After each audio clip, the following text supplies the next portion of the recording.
আমাদের বাড়ি যেদিন বড়ি দেয়, মাকে বলেছিলাম কাঁচা বড়ি রান্না করার জন্য। তো এই রান্না করার জন্য মা আলাদাভাবে কটা বড়ি বসিয়েছিল থালায়।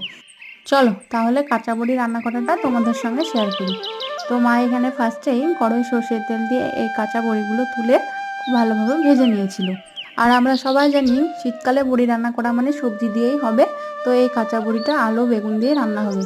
তো ফার্স্টেই বড়িগুলো ভাজা হয়ে গেলে ওই তেলে পাঁচফোড়ন, শুকনো লঙ্কা ফোড়ন দিয়ে টুকরো করা আলুগুলো দিয়ে দিয়েছে। এইবার বেগুনগুলো দিয়ে দিয়েছে, বেগুনগুলো দিয়ে নুন হলুদ দিয়ে দিয়েছে।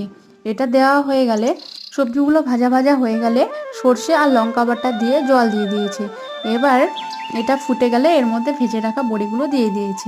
এবার এটা ঢাকা দিয়ে কিছুক্ষণ ফোটালেই রেডি হয়ে যাবে। আর নামানোর আগে সামান্য সর্ষের তেল দিয়ে দিয়েছে।